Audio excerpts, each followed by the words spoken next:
Good afternoon, everyone. I might make a start. It's right on the hour of 3, so we will commence this afternoon. So my name's Lisa Smith. I'm Monash University Library's Director Education, and it's my pleasure to welcome you all to this interdisciplinary panel discussion on citation politics, which the library is hosting as part of Diversity and Inclusion Week. If you'd like to enable live captioning during this event, please click on the link in chat and select the preferred position on your screen you'd like the captions to appear.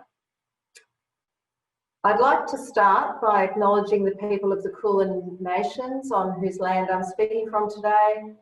I'd like to pay my respects to their elders, past, present and emerging. And with many of us working and studying from home, I'd like to pay my respects to the traditional owners of the land from wherever you may be joining us today. And of course, I pay my respects to all First Nations people here with us today, including one of our panellists, Associate Professor Sandy O'Sullivan. This afternoon's discussion will explore political and ethical citation practices and how citations can reinforce inequities. We often think of citation as a neutral practice that gives appropriate credit for ideas and avoids plagiarism. But there are complex issues around who and how we cite. In considering the politics of citation, I'd also like to emphasise the impact of colonisation on First Nations people's languages, knowledges and ways of being, which have been marginalised by current citation practices. This year has seen a call to action from Black, Indigenous and people of colour from across the globe to actively dismantle structures of racism and stress the importance of amplifying the voices of Aboriginal and Torres Strait Islander peoples. In giving us some insights into the politics and ethics of citation, we'll also learn more about using inclusive citation practices in research and teaching, enabling more diverse and rigorous scholarship.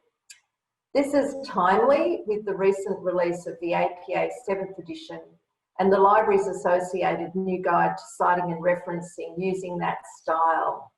It is noteworthy in the context of today's discussion that this new edition includes guidelines for citing traditional knowledge and oral traditions of Indigenous peoples, and in relation to use of the style itself in writing, new guidelines on use of bias-free language.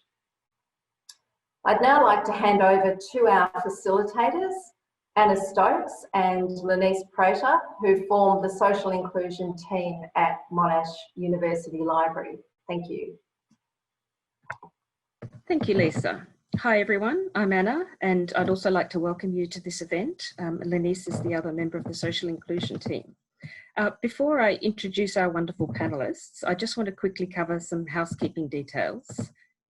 As Lisa mentioned, if you'd like to enable captions, we've posted the link in chat and we will continue to post it intermittently because, as some of you know, when you join a Zoom webinar or meeting, you don't see the previous chat. So we'll post it again on other occasions. We're using the hashtag Citation Politics if you'd like to join the conversation on Twitter. And you can see on the screen there today's agenda. As you can see, there'll be time for audience questions towards the end. So if you have any questions, please post them into this webinar's Q&A function rather than in the chat, because that's what we'll be monitoring and we'll get to them towards the end of the event. After the event, we will send an email with a recording and a list of further resources on the topic, including anything mentioned today. So now I would like to welcome and introduce our wonderful panellists who've agreed to lend us their expertise today. Associate Professor Sandy O'Sullivan is a Wiradjuri academic based at the University of the Sunshine Coast. Sandy is also, from 2020, an ARC Future Fellow. They research and teach queer studies, art and design. Dr. Eve Rees is a history lecturer at La Trobe University and their research interests include gender, modernity, mobility and whiteness. Associate Professor Rico Tabor is a lecturer in the chemistry department here at Monash, and he's working to increase women's participation and status in STEM fields. So welcome to all our panelists, and thank you very much to you all. Now I'll just hand over to Lenise, who's going to give a little bit of an explanation of our topic.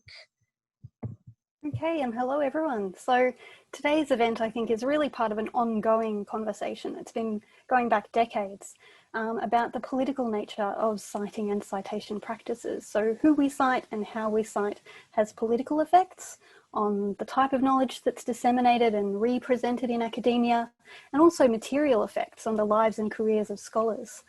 So I think there are some disciplinary differences as well as some similarities in how these effects are addressed, and our panelists all kind of bring in different personal, professional and disciplinary takes to the discussion today.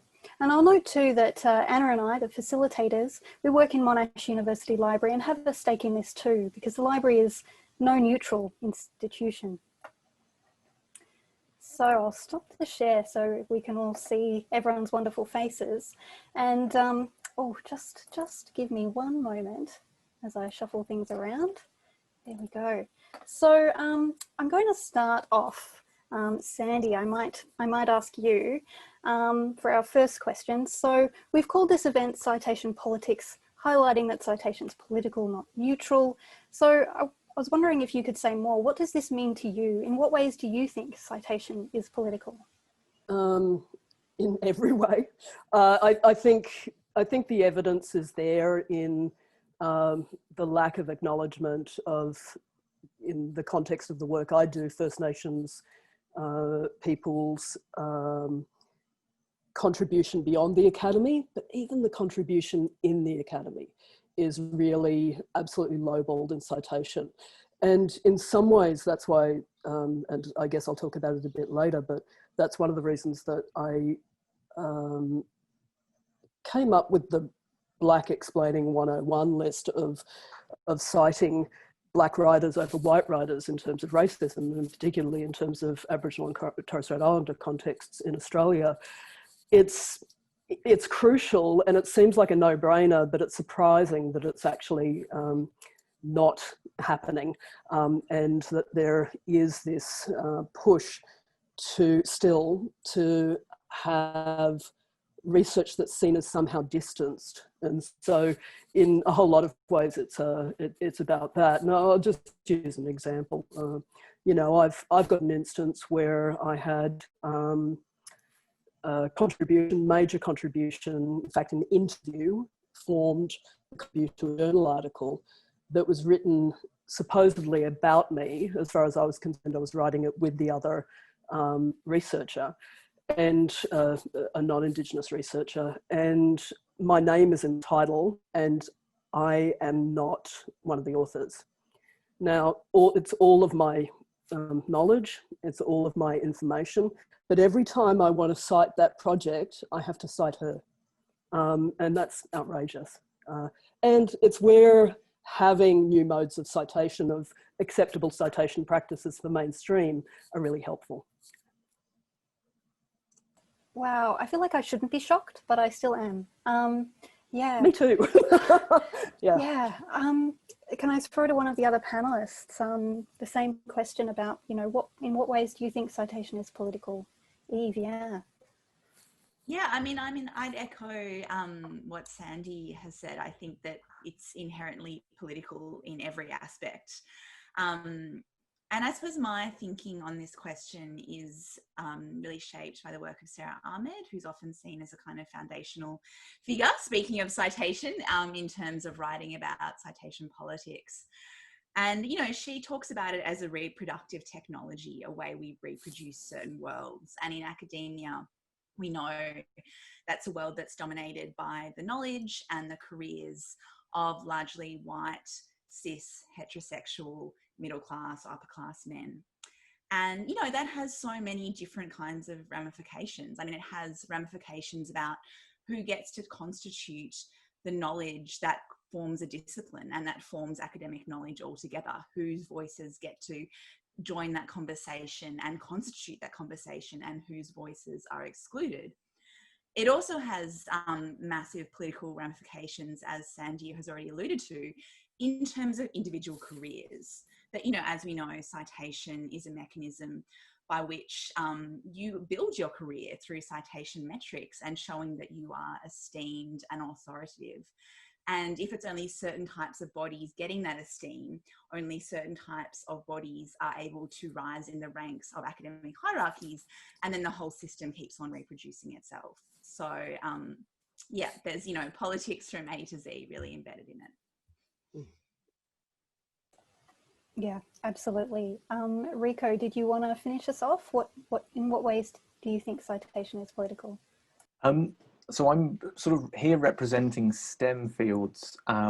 So I obviously won't try and speak for everyone in every STEM field, but I certainly feel like a lot of my colleagues would disagree with this discussion and say that in our disciplines, citation is not political. You cite whatever work is relevant, and, you know, having asked a few people, this is the response I get. Obviously I disagree, and I think the problem is the inequality in citation and the way we cite in STEM is much less visible and much less addressed or thought about in the context that the same biases that result in lower visibility for female academics and for Indigenous academics and for academics from non-white backgrounds ultimately knock on into citation as well. So lower representation in our seminar programs, in our conferences, all of these things where people's visibility results in citation, people don't think about it, and therefore they assume their citations are completely agnostic, but they really aren't. And so I think this is the main issue we have to address, is just this one of making people aware of it as an issue, and then being able to deal with it. Can I just jump in on that? I was so fascinated, Rico, by you saying people in your discipline would think about it. It's just, you know, this objective matter of citing who is relevant, because to me that kind of brings up this red flag of who defines relevance. You know, that is such a kind of weighted term. And I think, you know, we see the same things in all disciplines. You know, we cite the authority, we cite the expert, I'm not sure it is different. Yeah, oh, sorry. I was going to say, I'm not sure it is different, actually, in any way, which is bizarre, because, you know, in other ways, it kind of has been structured as quite different. If you think about things like ERA submission processes, Excellence in Research for Australia submission processes and assessments are quite, you know, delineated. But here, actually, what we're seeing is all of this kind of obfuscation. I think, without being mean-spirited, that is what it is, and a kind of erasure before you even get out the gate, you know. And I think it's happening across all of the disciplines. So, yeah. And can I also just add to this sort of introductory comments? I mean, we've sort of been talking about the way, like, I think when we're asked, you know, how is citation political, we automatically think how it upholds, like, it's a reproductive technology that upholds existing power structures. And that very much is how it works. But I also think, you know, we can think about it as political in the sense that it can be a kind of technology of resistance, that it can be political in the way we use it to promote, platform the voices of people who don't often get heard. So it's political in the sense that it can uphold the status quo, or it can challenge the status quo. Yeah, it's interesting too, because obviously you've got that shaping around the idea of promoting something or recognizing, you know, a dearth or a lack of representation. But, you know, I do find it interesting, and it's not a criticism, Rico, but it probably sounds like one, that you've got two non-binary people, at least, I don't know if anyone else is here, who weren't mentioned in that whole women and men that you talked about before, of that idea of promoting women. I mean, what about us? Well, you know, you get erased in that space. And that is what the Academy does. I mean, look at the ARC with its lack of representation of really anything that falls outside of the male-female, and when it does, they don't have a decent way of being able to describe that. And it actually makes it very difficult for universities to capture that information, because they don't get compensated for it.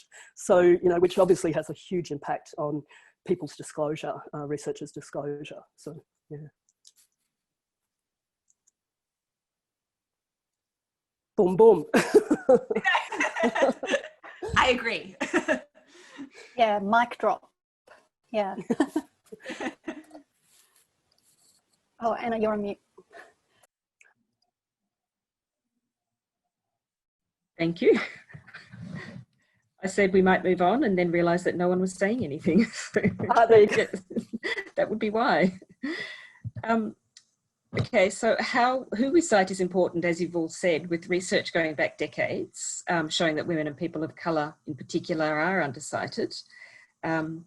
So what are the effects, do you think, of this underrepresentation? And I might put that to Rico first, just randomly choose someone. I think, you know, as my fellow panelists have mentioned, there's obviously career implications for people, because this sort of, you know, the ruler by which we are measured is, you know, number of publications, number of citations. And so it becomes a self-perpetuating system of, you know, if people are not cited, then they don't progress their careers as rapidly as those around them, and therefore, you know, they don't have the opportunities to, you know, to get more money, to get more opportunity, to get more students, to get more citation, and so it just becomes this absolutely vicious cycle. So I think, you know, one of the main implications is for people's progression, and therefore for people's visibility within their, you know, within their discipline and within their field, and the ability to reach that sort of status, which seems terrible now, but of being a, you know, a sort of a focal voice in your discipline. And I guess it negatively influences the composition of the literature and of the record of academia if we don't have that distribution and that set of diverse voices within it. And I would say that's the more concerning thing, that the record of how we share knowledge becomes this self-perpetuating club, and that's the thing we really need to deal with and start to dismantle or very significantly change. And a big part of that is changing how we communicate knowledge in general, I think. Yeah, I think a big part of that is also how it affects communities, people who have an investment in the research, in the writing, in the way that that information is being disseminated. And there's been a lot of talk about representation equates that, but I mean, that's just, there's so many issues with that. It's like, you know, then a white cisgendered male doesn't need to do anything because their community is okay, so they don't have to think about engagement, but all I have to think about is engagement.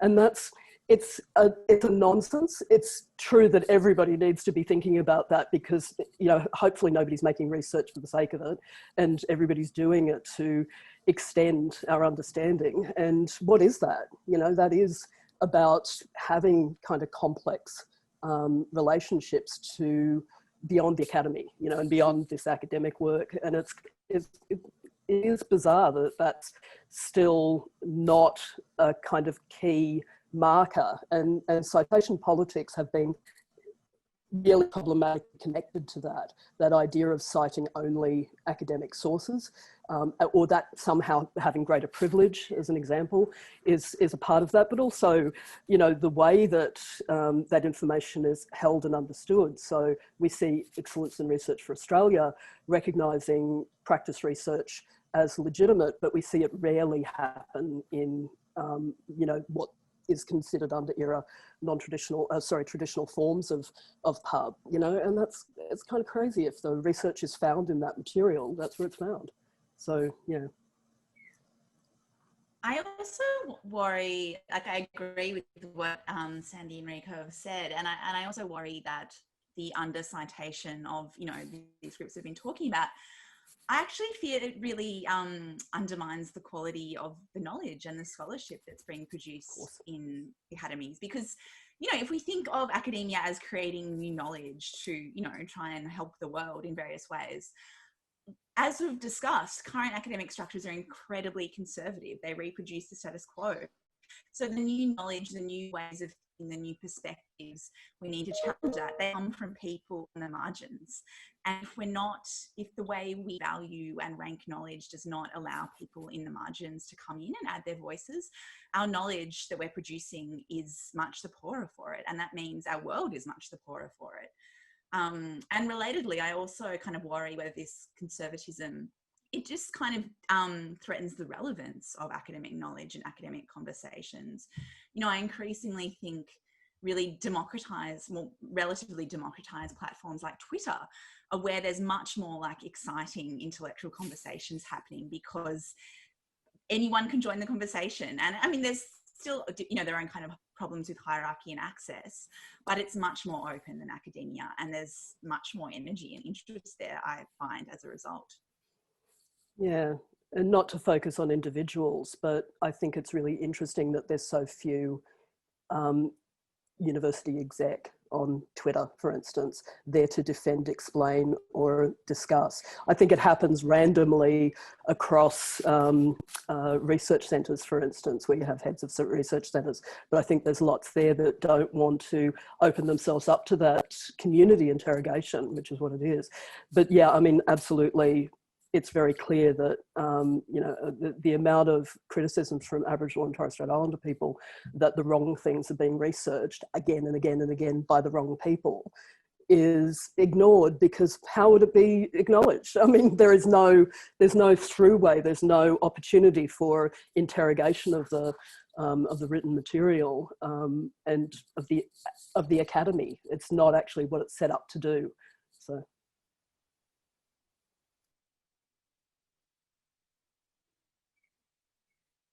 Okay, well, I might move on to the next question, talking about how we cite. And Lisa brought this up in her introduction, talking about referencing style guides have embedded biases, which are being addressed.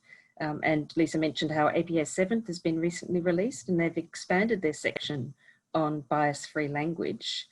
So the question is, are there any common issues around how knowledge is cited that you'd like to change? Is there anyone who would like to jump in, or shall I nominate someone?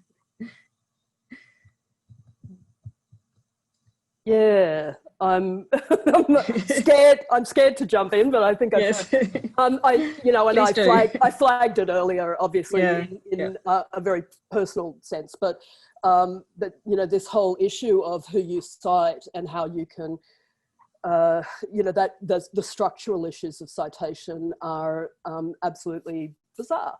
You know, it is still possible, including within, you know, APA 7 just gives guidelines. It's not, you know, it's not going to be held by all publishers for a start, and it's not, you know, the only, apart from it not being the only style manual, it's not also not what every publication will stick to. So a lot of this is about history and about being welded to the idea of what's always happened in the academy and maintaining some of that.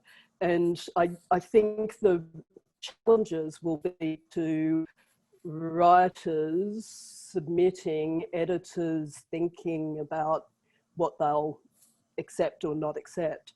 And through us having these kinds of discussions, I don't think it's going to happen through a formal process, because the formal process is about clocking up the bare minimum, and even there, it's, you know, they're just guidelines. Obviously, the core thing is that there are still a lot of instances where individuals who hold the knowledge their name is not automatically attached to the way that you're cited. And so say APA, which is far more inclusive now and does allow for instance, Indigenous knowledges to be cited for a cite and citation, then all that has to happen is that publication comes out and somebody doesn't adopt that. And then they're automatically citing the author who, you know, came along and tracked it. And, you know, interestingly enough, while this has been happening for generations, it's the colonial project, basically. There is still a bigger and really compelling, bigger in terms of scope in the academy issue that we see, that more people recognise, I should say more people recognise that it's not bigger, but that's around, around creative practice citation. And so, you know, one of the reasons that ERA positioned itself in the way that it did to acknowledge creative practice is that I could spend 3 years working on a research project that had a demonstration in creative practice, and it counted for nothing under the old HERC accreditation, under the way that knowledge was understood as being connected to that researcher. And yet someone could rock along, look at it, write something up, and they could turn it into effectively a book, and that would count as research. I mean, that's bizarre, you know? So, I mean, and that still isn't addressed in a whole lot of this. So this is, you know, if citation is about truth, which arguably it's not, but, you know, if it is trying to talk about relationships, then some of that is still missing even from, you know, this iteration.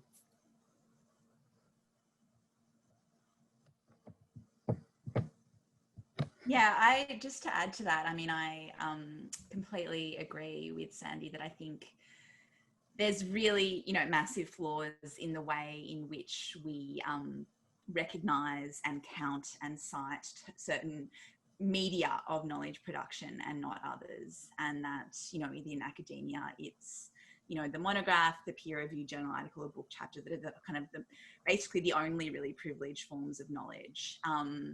And this is something I've been thinking a lot about recently because over the last few years, I've gotten really interested in disability justice work and CRIP theory. CRIP is a term, if you're not familiar with it, similar to queer, which is the pejorative term that's since been reclaimed. And there's, you know, extraordinarily rich and, you know, intellectually deep kind of work being produced in this space, but because of, you know, a lot of it is being produced by disabled or chronically ill people, because of the ableism of academia and the workloads associated with it, very few of these people are employed within academia. So they're not producing monographs published with, you know, Oxford University Press or journal articles. They're writing books with general mainstream publishers. They're writing poems, they're writing blog posts, they're writing tweets, they're making, you know, podcasts. And I suppose I've just been grappling with this real frustration, this sense of this knowledge that I'm consuming is so much richer and more exciting than many academic journal articles I'm reading, but it's not really seen as valid to cite still, and it's not seen as legitimate. And then I you know, create a journal article based around this knowledge. You know, I run the risk of, is that journal article going to get accepted? Will it go through the kind of peer review hurdles and hoops? And these are just, you know, as has already been mentioned, these are kind of arbitrary rules based on tradition and how things have always been done.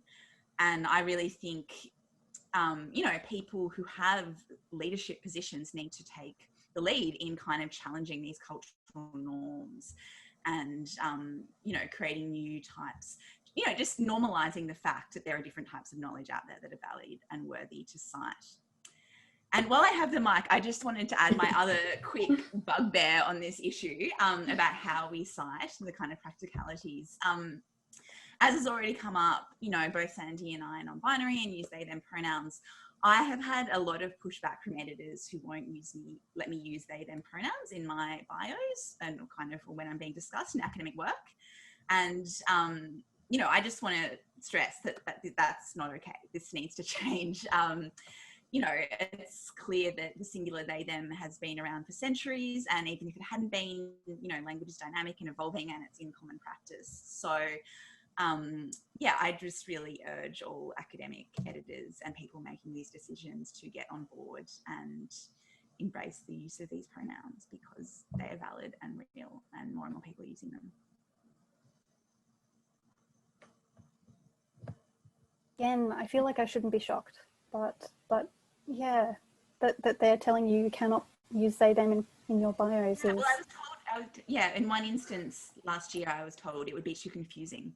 If they use they, the reader would think there was like, we were referring to multiple authors when I was the sole author of the piece. I was told very recently, 2 weeks ago, that it diminishes the power of Aboriginal and Torres Strait Islander people. And just said, look, you know, gender is a colonial construct, so that's not a thing. Sorry, no. So, Yeah. I mean, my position is I'd rather not be published by an editor who makes that decision. This was a reviewer, but I'd rather not go ahead. And I have made that decision once a few years ago now about a similar issue. Yeah. It's so bizarre, Sandy. It doesn't even make sense. I don't understand the logic of that point at all. Well, the logic is that's how the colonial project works. It reproduces ideas. I mean, people will talk about men and women in terms of Aboriginal and Torres Strait Islander peoples far more than they do in other contexts, because that's how it's been reproduced by the colonizer and sometimes by ourselves. So yeah. Thanks.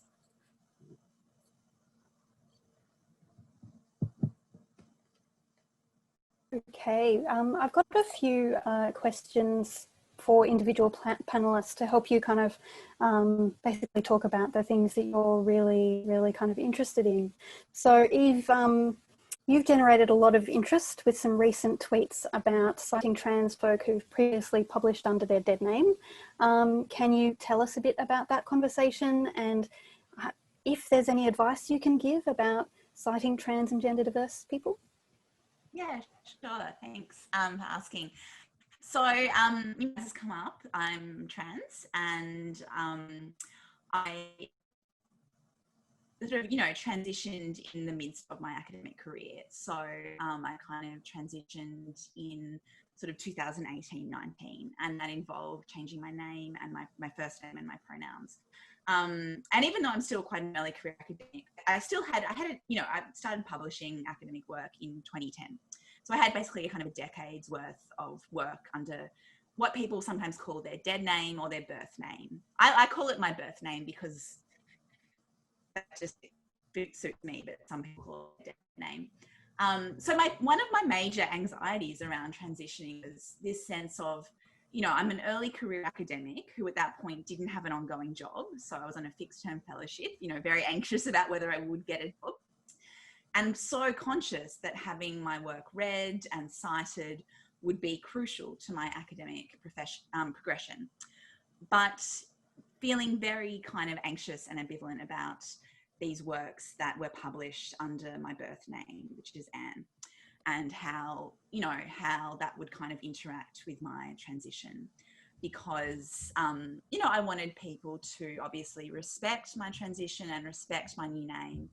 But I also, I wanted my works to be read, and I wanted them to be cited, and I wanted those citations to be counted because, as much as I hate our metric-driven system of academia, I have to survive within it like everyone else.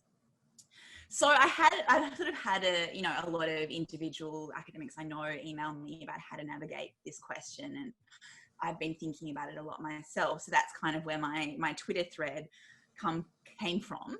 And I suppose just in terms of the general principles I've come to, the first thing I'd say is that there's no hard and fast rules. Every trans or gender diverse person will have their own preferences and needs based on just, their own personality, their own relationship to their gender, when in their career they transitioned, and what that looked like. People transition in myriad different ways. So there are no hard and fast rules. But there are some sort of basic principles to follow. The first is to be conscious that for many people, to dead name someone, as it's called, to use their pre-transition name, is extremely offensive and hurtful. So be mindful of that, and don't just start doing that willy-nilly. Avoid doing that generally, lean towards that. The second principle, I suppose I'd say, is to ask people. Just, I would much prefer in an academic context or in any context, if someone is unsure about how to address me or refer to me, just ask. Like, trans and gender diverse people, we're used to having really awkward, messy conversations like this all the time. Like, it's not a big deal for us. Just ask, don't make a big deal of it. We'll explain, we won't be offended. And related to that, don't let your anxiety about citing a trans person incorrectly stop you from citing them. Because, as Sandy has been saying, we're already kind of marginalised, underrepresented in academia. don't further marginalise us by not citing us because you're freaked out about, you know, putting your foot in it. So, you know, please do cite us.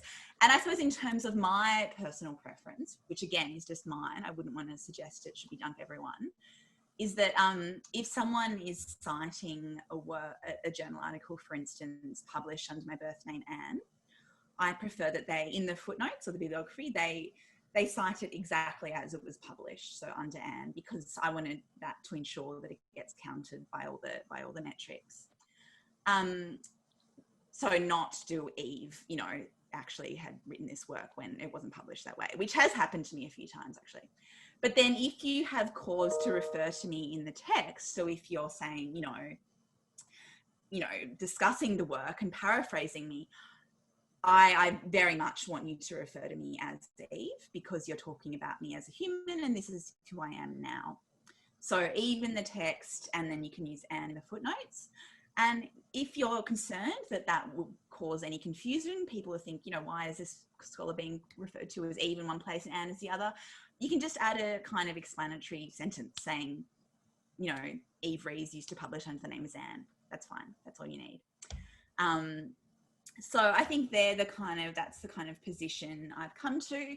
I think this will be a kind of evolving conversation. I think there's sort of interesting things to be thought through about the role of kind of numerical identifiers like the ORCID ID as a way to, you know, I suppose make names less important as a way to attach an author to their work if we have this kind of fixed number that can survive various name changes potentially. And the final thing I'll say on this topic is, I suppose, not to make trans people feel like they're being hard work or they're causing irritation by having these names, because think about, you know, all the women who have changed, all the cis, you know, just women who have changed their surname on marriage for a very long time, and how we have all these systems in place to accommodate that and to see it as normal, and we don't see it as a big deal. And a trans person changing their name is no more onerous to anyone else, and so it should just be seen as totally normal. So that's my spiel about that over. But I'm happy to take any further questions about that as well. Thank you so much. I love that spiel. Sandy, you were nodding enthusiastically. Was there anything you wanted to add to that before? No, I think just to say same, not just same in terms of gender, but same in terms of Aboriginal and Torres Strait Islander. And probably this is true for a lot of other communities that have written about this idea of finding it difficult to work out what framing to use. So not necessarily names in that instance, but people going, oh, I didn't know whether to call you Wiradjuri, so I didn't cite you, is actually a thing. So yeah, you know, should I say Aboriginal or should I go, okay, maybe go with someone who's a bit easier. That actually really is a thing. And it's no mean feat, you know, it does involve a little bit of extra work, but it's so much more worthwhile, so. Thank you. There are more questions, and we are hoping to get to the audience questions as well. We do have some excellent ones in the Q&A. But Sandy, you've published 101 links to Black Writers and Voices. You mentioned this before. We will be sending the link around later to everyone. This is part of the conversation inspired by the Black Lives Matter movement. Can you tell us a bit about that, how it came about?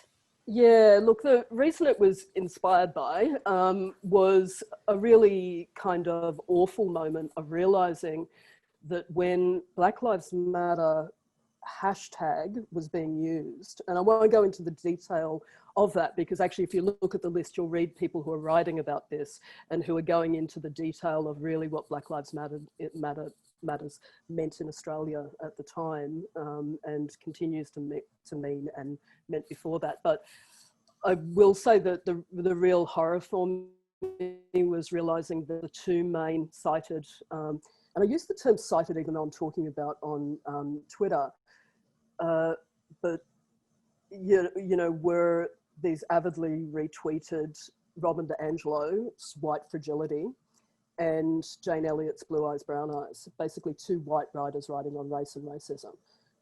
And, you know, the problem with that is not just that Black people should be heard on this, it's actually that in the case of white fragility, and this is an absolute criticism of it, she barely talks about any previous writing. There is no sense that this work had been developed more than 100 years ago by Black academics in the US, and that there had been a whole lot of this work that had happened in those that interim period. It is absolutely focused and framed on whiteness.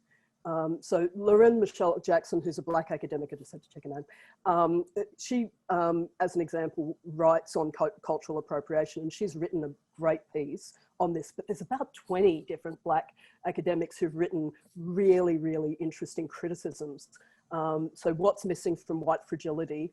Robin DiAngelo's idea changed how white progressives talk about themselves and little else. It's the piece that she wrote. It's really a great read. But the real issue, it had come to me because I'd just come out of writing a piece that I'm about to rewrite, and I've been struggling to rewrite for the Australian Museum, on Alice Proctor's The Whole Picture, the colonial story of the art in our museums and why we need to talk about it, which again, it talks extensively, this is a white Australian writer, historian, talks extensively about Australian experiences. Her story is centralised in her challenge of the colonial structures of Britain and those working, and it basically ignores everybody who's been working in museums and the work they've done. Every Aboriginal and Torres Strait Islander person who has been a curator, we have multiple, we've got people who've written about this for decades, and they are not cited in this. It is squarely, it's like there's this erasure that is about not recognising it, not knowing it, and not including it. And it's incredibly problematic. So, so it came out of that. But really it was because people are always saying, oh, look, nobody writes in my area. You know, I'm in education, there's no Black writers in my area. I can think of about 1,000. So it's not my area. So it was just going, let's start with 100 or 101. Writers who've written about, and in an accessible way. It was going out to Twitter. So I think there's a few that you have to go through a paywall, but all of them actually have like 1 or 2 that you can view in a month. And that issue of accessibility is key because I wanted to make sure that it wasn't just people who had access to library systems or the money to pay for that could access it. And so, but there's about half of them are academics. There's a number of journalists, 13 journalists included in the list. And it's the first of thousands of lists that we plan to do. It's up on Black Words, which is part of AusLit that, that absolutely, you know, gives prominence to all of this. But it's also, you know, it's about recognizing that this work that's happening is just incredibly powerful, and that while that accessible stuff of reading White Fragility might be easy for people to read. I mean, I've read White Fragility. I'm not someone who's complaining about it without having read it. It really is a rehash. If you want to read something that's like it, but better, read The History of White People by Nell Painter.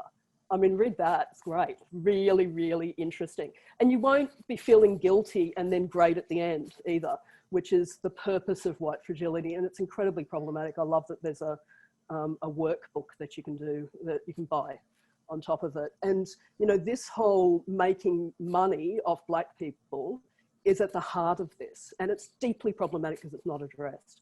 And so that is what, you know, that's how this relates to the citation process. But it's, as all of these things are, far more complex than that, you know, so yeah.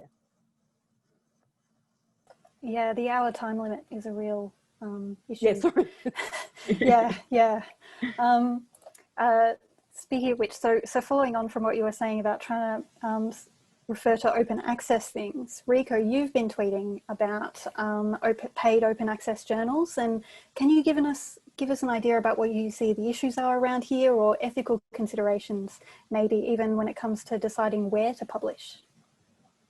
I'm really worried that this opinion is going to make me unpublishable or uncitable, but I fundamentally believe that the entire process of academic publishing in journals, the way we do it right now, is broken and needs to be, in a sort of transitional process, completely scrapped. You know, the idea that we're still recreating essentially what is a 300-year-old medium, albeit a PDF version thereof, is crazy. The idea that, you know, we create the product and then we give it to someone else who then pays us to look at it and puts it behind a paywall so that, you know, the knowledge paid for by the public is not free for them to access is maddening. And these very high profile, high fee open access versions of journals are just the sort of late stage capitalism most toxic version of this. That, you know, we're repurposing funding that was given to us for research, for the betterment of society, and funneling that into the pockets of a private organization who then pays us to look at that, charges us to look at that research. It frustrates me more than I can imagine, but and I'm sure many people share that opinion, but certainly as academics, we're essentially forced to exist within this ecosystem, and it's very, very, very resistant to change. I think, well, maybe my students could publish their work on our website. You know, we can give our research away for free. Why do we need to go through this painful rigmarole process? I appreciate peer review has value. Peer review, as done right now, has mixed value propositions, I think. And I think we've all, you know, come across the idea that peer review quality is fluctuating wildly. But of course, the students need to publish papers to be competitive for their next job, to be competitive for their next role. And so dismantling or changing this system is challenging. And I think that's what, you know, what our challenge is. So our generation's challenge is to, you know, to come up with something much better than this, to, you know, to share our knowledge in different ways. And part of that is not to rely exclusively on, you know, what I would call a traditional journal article as our only method for sharing knowledge.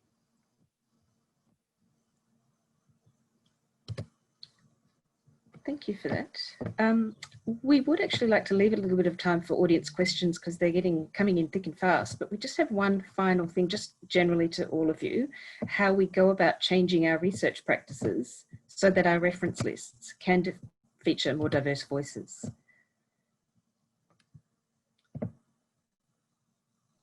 I'm going to jump in on that one first quickly. Yes. Yeah. Okay.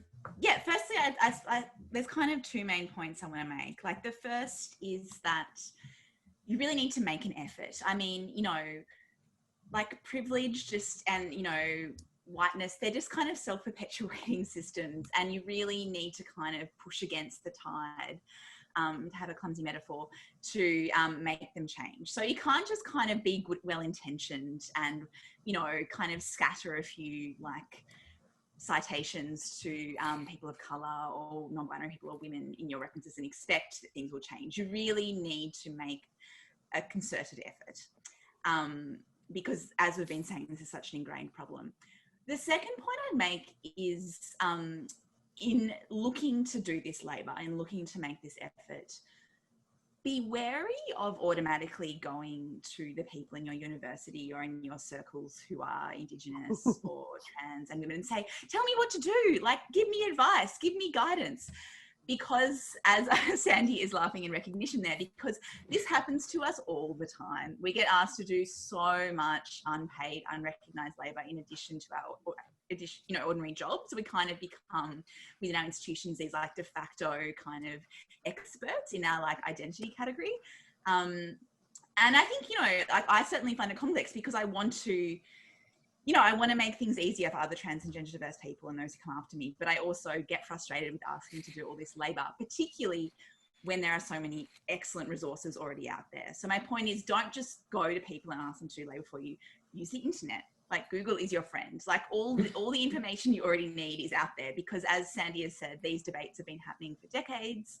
And there are so many great resources already available, like Sandy's list of Black writers. And that was it was the point of having that, you know, it's the point of having that, but it's still surprising to me that the main, if I were to number up the most inquiries that I've had since, it's about why such and such isn't included and it's by a non-Black writer.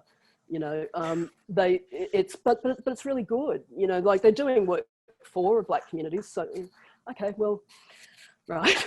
This is the problem, is that if they can't even comprehend why it matters when they read something that says why it matters, then, you know, there is not no hope, but there is more work to do. And I mean, I've been an academic for 29 years. I'm in my mid-50s. I'm, you know, somebody who has a level of establishment, but I can change.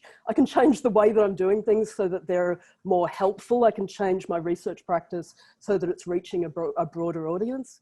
Why can't other people? Like, what's happening in that way? And I think the answer to that is some of the precarity. So it's very easy for me, who's somebody who's relatively secure, to do that. But I think the precarious processes that are happening at the moment for a whole lot of our colleagues around the country will have an impact on this. And I think those of us that can need to do this work to try and make sure that there isn't slip back. I would just add to that and build on it to say that what I do matters probably less than what I teach other people to do. So we've established today, I'm going to make mistakes. I'm definitely going to mess up. But, you know, we have a tendency to create students in our own mold to some extent, as in our thought processes naturally indoctrinate them into, you know, into the way of thinking of the group or the team, or, you know, whatever ecosystem we create in our environment. And I think encouraging our students to adopt great practices is, you know, possibly the most important and most valuable thing we can do. So, you know, being the voice to try and change things is where I would hope to go with it. Now, we've got lots of comments in the Q&A. A lot of them are comments rather than questions, and some of them are quite long, so it could be a while to go through them. One of them I did want to bring out was the interesting to see that moments after Sandy drew attention to how Rico's comment excluded non-binary people, and asked a probably pre-planned question that only addressed women. And actually, you're absolutely right. And even as I finished saying it, I thought, oh, I just did the same thing. So yes, absolutely point taken. And yes, it shows how things are so ingrained. And I think I rolled my eyes. Sorry about that, Anna. No, that's absolutely fine. Because even as I was saying it, I thought, oh, hang on, we wrote this question ages ago and we didn't really think it through. So yes, I'm glad that was pointed out. So then we've got another comment here about, are there some resources panelists could point us to? Well, we've discussed that a little bit anyway. So there's going to be some resources sent out with the recording. Is that right? Yeah, I've certainly. Yeah. So. You go, Sandy. Yeah. Oh, sorry. Can I also just respond to that by saying resources are really important, but you know, when I came up with 101 and the next ones, there's another 400 lists that are about to go up at the end of the month. What I would say is that I'm not a discipline expert across every area, as you'd imagine, or everything, forget disciplines, everything that people care about. And the idea that somebody, I mean, I've had the amount of people that I've had who are discipline experts in their field say, oh, can you provide some example? Well, no, I can't. Like, you're a discipline expert. You're saying you don't understand your discipline. You know, so there's a bit of me that wants to kick back against that too and say, yes, here's some tools. But, you know, you can't rely on not having to have a deep think about this in terms of your own research. I think that research practice question is really crucial to that, you know, is saying, how can I transform it? And it does actually start from you, not from the idea of a list. Google, actually, you could Google every single person that I've got on that list, or you could have Googled all of that if you cared about it. It's a bit of what I want to say, so yeah. Yeah, completely. And I sometimes worry that kind of question of like, what can I do? How can I fix this problem? It comes more from a desire of wanting to get rid of one's own guilt and shame and complicity in causing the problem, less than an actual desire to do the work that's required. I think it also asks for an answer rather than further questions. And as researchers, we shouldn't want answers. You know, we should want to know, in setting up our own research, what questions we need to ask. And that whole idea, I mean, it happens for Aboriginal and Torres Strait Islander people. And let me tell you, the impact of that is promotions. There are very few promotions that have happened within institutions of, for instance, associate professor to professor for Aboriginal and Torres Strait Islander people, because we're stuck on committees, every committee. I've spent 29 years on every committee. I mean, I've been on the amount of ethics committees, or, you know, but this is true across any group of people who are drawn into the idea of providing the answers. And it speaks back to, you know, your really compelling, Eve, your really compelling kind of discussion of don't make it about, you know, us providing it for you. So isn't everyone really glad that they came here today to look at this? Bugger off and do your own research and work out your own citation. Yeah, I know. I certainly, since I came out as trans, you know, I mean, when I was first employed by my university, I wasn't publicly out as trans, and the amount of committees I've been asked to be on, and, you know, has skyrocketed because I'm the kind of diversity person now. And mine's doubled.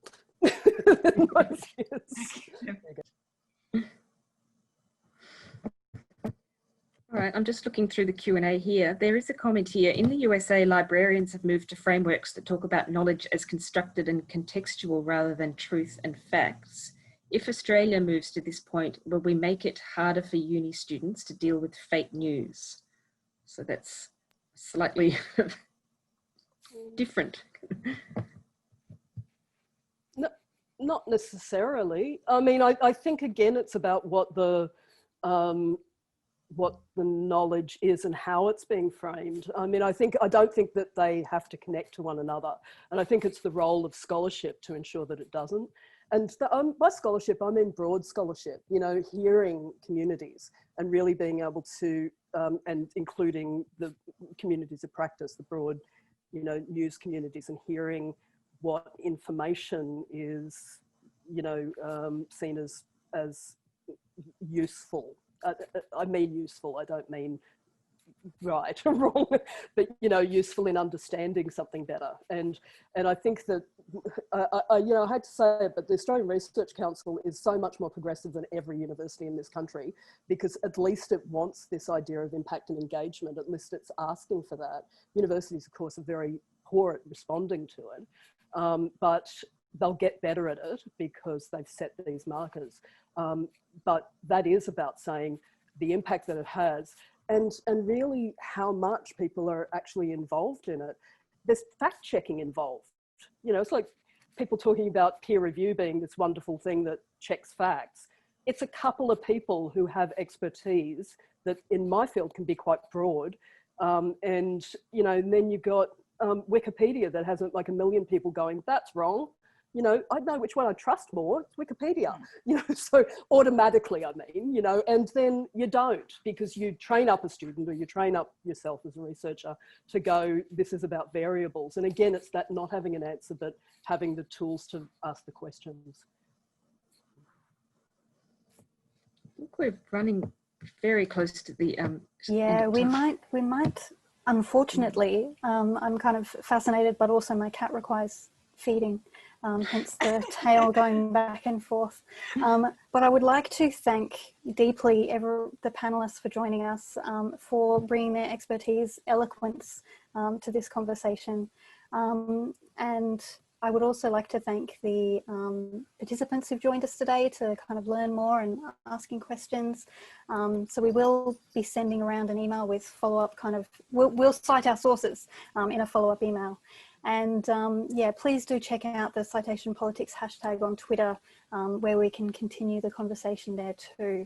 And can I just say, anyone who's got a question for me, I'm really happy for you to contact me directly. If you want to make it public, you can chuck it on Twitter. Sorry, I'm just noticing some really important comments like from Indigo, Willing, and a few other people who are asking some really key questions. We can keep it going there. Yeah, apologies. I'm yeah, happy to interact on Twitter or via email. Same. And I might hand over to Lisa to finish us off. Thank you. Thanks, Linus. I hope everyone can see me. I seem to be hearing 2 versions. Can someone let me know if they can hear me? We can hear you. Yes, we can hear you, Lisa. Okay, thanks. I have a fantastic echo in my own environment. So I'd like to also thank our panelists, Associate Professor Sandy O'Sullivan, Dr. Reese and Associate Professor Rico Tabor for what I think was really fascinating discussion, some great insights, relaying of personal experiences and professional experiences as well. And also a call to action for all of us here in both our personal lives and also in our professional contexts, to really question what we do and what we fall back on, and you know, question some of those fallback practices, I think. So thank you so much. I'd also like to thank our facilitators, so Lenise Prater, Living Skills Advisor, and Anna Subject Librarian, who are part of the Monash University Library Higher Education Participation Partnership Program, which is quite a mouthful, for social inclusion. Also thanks to Monash University Diversity and Inclusion Week Committee, who provided funding for this event, and also to Monash University Library's communications team for promoting and running the event. So on behalf of the library, thank you all again for joining us this afternoon. Thanks everyone.